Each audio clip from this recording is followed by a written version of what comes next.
Hi, dear learners. I hope you all are doing great. Welcome to PhD with Hansa, which is a YouTube channel.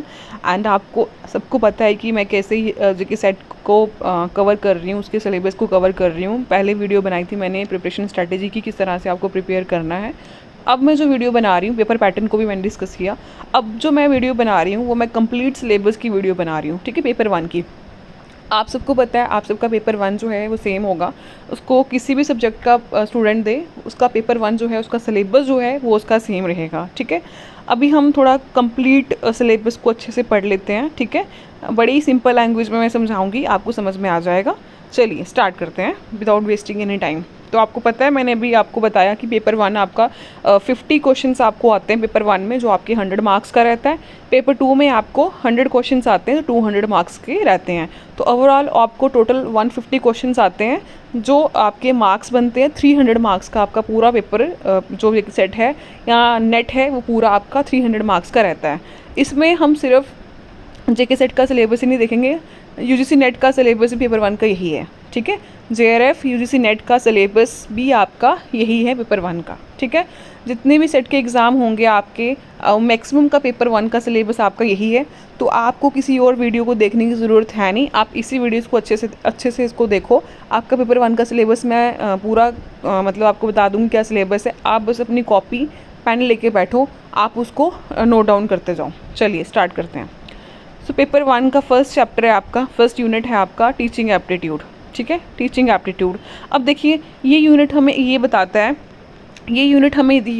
है, कि कैसे teaching होती है, ठीक है, कैसे टीचिंग होती है, कौन करवाता है, क्या क्या उसमें क्वालिटीज़ होनी चाहिए, क्या क्या ऑब्जेक्टिव्स होने चाहिए, ठीक है, क्या क्या करेक्टरिस्टिक्स होते हैं लर्नर्स के। डिफरेंट टीचिंग मेथड्स के बारे में हम जानते हैं। हम डिफरेंट मेथड जैसे ऑफलाइन हो गया, ऑनलाइन हो गया, टीचिंग एड्स के बारे में हम जानते हैं, किस तरह से हमने स्टूडेंट को वैल्यूएट करना है, ठीक है। तो बेसिकली ये पूरा होता है। अब देख लें, टीचिंग कंसेप्ट के बारे में जानेंगे, ऑब्जेक्टिव्स के बारे में जानेंगे, लेवल्स ऑफ टीचिंग जैसे मेमोरी हो गया, अंडरस्टैंडिंग हो गया, रिफ्लेक्टिव हो गया। फिर हम करेक्टरिस्टिक्स के बारे में जानेंगे। उसके बाद लर्नर के करेक्टरिस्टिक्स क्या हैं, characteristics of adolescent and adult learners, ठीक है। उसके हम academic, social, emotional and cognitive देखेंगे। उसके करेक्टरिस्टिक्स और इंडिविजुअल डिफरेंसेस देखेंगे, ठीक है। उसके बाद factors affecting teaching related to teacher, कौन कौन से फैक्टर्स हैं जो टीचिंग को अफेक्ट करते हैं। जैसे आपका टीचर है, लर्नर है, सपोर्ट मटेरियल है, इंस्ट्रक्शनल फैसिलिटीज़ हैं, लर्निंग इन्वायरमेंट एंड इंस्टीट्यूशन। ये कुछ फैक्टर्स हैं जो टीचिंग को अफेक्ट करते हैं, ठीक है। जैसे आपका टीचर है, उनका डिफरेंट पढ़ाने का तरीका अलग होगा, वो कौन सा एड यूज़ करते हैं, कौन सा मेथड अपनाते हैं। तो वो अब लर्नर की डिफरेंट नीड्स होती हैं, सपोर्ट मटेरियल जिससे वो पढ़ाएंगे, एड्स वगैरह, तो ये चीज़ें होती हैं। और उसके बाद methods of teaching institution of high learning, कौन से मेथड से आप पढ़ाते हो, टीचर सेंटर्ड पढ़ाते हो, लर्नर सेंटर्ड पढ़ाते हो, सब्जेक्ट सेंटर्ड पढ़ाते हो। और ऑफलाइन वर्सेस ऑनलाइन मेथड्स, आप ऑफलाइन कैसे पढ़ाते हो, ऑनलाइन कैसे पढ़ाते हो, स्वयं से पढ़ाते हो, स्वयं प्रभा, मूक से कुछ चैनल होते हैं जिनसे आप पढ़ाते हो, ठीक है। Teaching support system, traditional, modern and IC based, ठीक है। आप कैसे जो सपोर्ट सिस्टम है आप कैसे उनका यूज़ करते हो। इवैल्यूएशन सिस्टम, आप कैसे स्टूडेंट को इवैल्यूएट करते हो, जिसमें आपकी फॉर्मेटिव, समेटिव, ये सब कुछ असेसमेंट आती हैं, इवैल्यूएशन आते हैं। तो credit system in higher education, computer based testing, innovation in evaluation system, ठीक है। तो ये आपका ओवरऑल टीचिंग एप्टीट्यूड का सिलेबस है, ठीक है। अभी मैं मोटा मोटा ओवरव्यू दे रही हूँ आपको पूरे सिलेबस का। इसका एक एक यूनिट की वीडियो जो है वो मैं लेके आऊँगी, जिसमें आपको बताऊँगी कि इस यूनिट में आपको क्या पढ़ना है, ठीक है, ओके।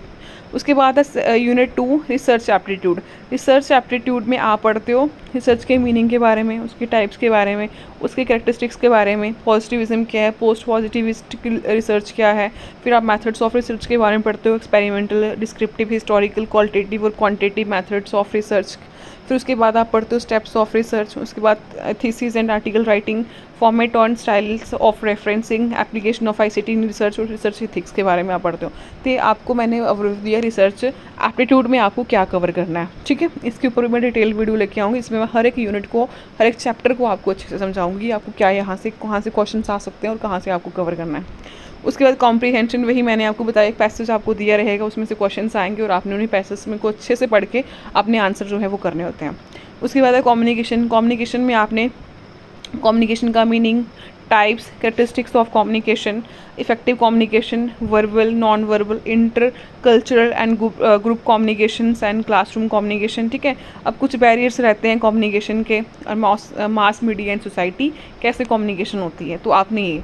उसके बाद आपका unit 5 mathematical reasoning and aptitude, इसमें आपको types of reasoning, number series, letter series, codes and relationships, mathematical aptitude, fraction, time and distance, ratio, proportion and percentage, profit and loss, interest and discounting, averages, यहाँ से आपको question जो हैं वो आपके बनेंगे। ठीक है, अभी नेक्स्ट है आपका लॉजिकल रीजनिंग। लॉजिकल रीजनिंग में understand the structure of arguments, arguments के form, structure of categorical propositions, mood and figure, formal and informal fallacies, use of language connotations and denotations of terms, classical scale of oppositions, ये आपका आएगा chapter.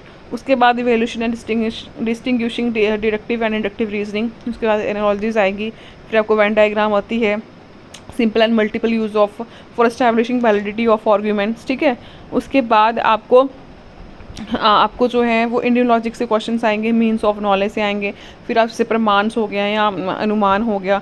उसके बाद आपको शब्द, ये structure of kinds of अनुमान ये आ गया। ठीक है, ये बहुत ही इंपॉर्टेंट स्कोरिंग सेक्शंस रहता है पेपर 1 में। उसके बाद आता है आपका डीआई में आप क्या करते हो, डीआई आपको ये बताता है कि किस तरह से आप टेक्नोलॉजी का यूज़ करते हो एजुकेशन एंड गवर्नेंस में। ठीक है, आपको qualitative and quantitative data, source acquisition, classification of data, geographical representation, data interpretation and governance, data and governance.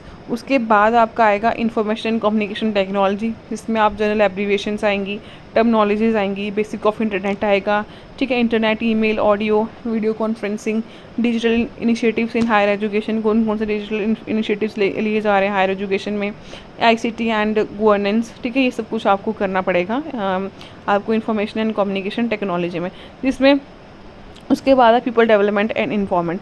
People development environment में बेसिकली ये एक यूनिट एक्सप्लोर करता है relationship between humans and the environment, जिसमें सस्टेनेबल डेवलपमेंट गोल्स आपको पूछे जाते हैं, पोल्यूशन के बारे में पूछा जाता है, क्लाइमेट चेंज के बारे में, नेचुरल रिसोर्सेज के बारे में, डिजास्टर्स के बारे में, इन्वायरमेंटल लॉज के बारे में, इंटरनेशनल इन्वायरमेंटल अग्रीमेंट्स, प्रोटोकॉल्स के बारे में। तो ये बहुत ज़्यादा, देखो ये पेपर बहुत ज़्यादा इंपॉर्टेंट है आपके एग्ज़ाम के लिए, और इसमें इससे आपको काफ़ी ज़्यादा जनरल अवेयरनेस भी मिल जाएगी। ठीक है, इसको खुद पढ़िए अच्छे से। और नेक्स्ट हम देख लेते हैं।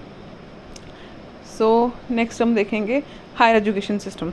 हायर एजुकेशन सिस्टम की बात करें तो ये यूनिट एक्सप्लेन करता है evolution and administration of higher education India, कैसे हायर एजुकेशन का इवोल्यूशन हुआ। ठीक है, फिर उसके बाद एंशिएंट एंड मॉडर्न एजुकेशन के बारे में आपको समझाता है, यूनिवर्सिटीज़, एंशिएंट यूनिवर्सिटीज़ को आपको यहाँ पढ़ना पड़ेगा, skill based education, value education, education की कौन कौन सी पॉलिसीज़ हैं। ठीक है, तो बेसिकली ये सारा आपको अच्छे से जो है वो आपको रीड आउट जो है वो अच्छे से करना पड़ेगा। ठीक है, आपको क्वेश्चन आएंगे 2 मार्क्स के, मैंने आपको पहले ही बता दिया है। ये आपका पूरा सिलेबस है। एक बार आप इसको आप क्या करो, फ़िलहाल तो सिलेबस को नोट डाउन कर लो अपनी कॉपी पे। ठीक है, सिलेबस को अच्छे से अपनी कॉपी पे नोट डाउन करो और देखो कि मुझे कैसे चीज़ें करनी हैं। ठीक है, सिलेबस को आप अच्छे से नोट डाउन कर लो अपनी अपनी नोटबुक पे। सिलेबस मैं धीरे धीरे एक एक यूनिट्स आपको खोल के बता रही हूँ। तो ये आपका सिलेबस है, ये सिलेबस आपका ये रफ का भी यही सिलेबस है पेपर 1 का, और आपके नेट का जीके सेट का भी यही सिलेबस है पेपर 1 का। ठीक है, ऑल द बेस्ट आप सब जो प्रिपेयर कर रहे हो। पेपर 2 आपका डिफरेंट रहेगा, वो अपने अपने सब्जेक्ट में रहेगा, जिसमें आपने मास्टर्स कर रखी होगी, लेकिन पेपर 1 का सिलेबस आपका सेम रहेगा। इसमें आपको 50 क्वेश्चंस आएंगे, इस सिलेबस में से आपको 50 क्वेश्चंस आएंगे जो 100 मार्क्स के रहेंगे। ठीक है, और नेगेटिव मार्किंग नहीं होगी, तो आपको अच्छे से पढ़ना है इस सिलेबस को पूरे को। सिलेबस बहुत ज़्यादा है, लेकिन अगर आप इसको करेंगे तो ईज़िली हो जाएगा। आई होप आपको वीडियो हेल्पफुल लगी होगी, और मैं एक वीडियो लेके आऊँगी जिसमें मैं टीचिंग एप्टीट्यूड को ही पूरा डिस्कस करूँगी, कहाँ से क्वेश्चन बनते हैं, कैसे आपको पढ़ना है टीचिंग एप्टीट्यूड, फिर मैं रिसर्च एप्टीट्यूड के ऊपर वीडियो बनाऊँगी कैसे आपको पढ़ना है, कहाँ से क्वेश्चन आते हैं। तो ऐसे ऐसे करके मैं हर एक यूनिट से जो है वो वीडियो बनाऊँगी हर एक यूनिट के ऊपर, जिसमें आपको बहुत ईजी रहेगा हर यूनिट को कवर करना। ठीक है, all the very best, thank you so much for watching, and yes please अगर वीडियो इन्फॉर्मेटिव लग रही होंगी आपको तो आप चैनल को सब्सक्राइब करना ना भूलें। एंड येस अपने कमेंट्स मुझे लिखें कि आपको अच्छी लग रही है वीडियोस की नहीं लग रही हैं। It will be really helpful for me to understand about the students, जो भी वीडियोस देख रहे हैं। Thank you, all the very best.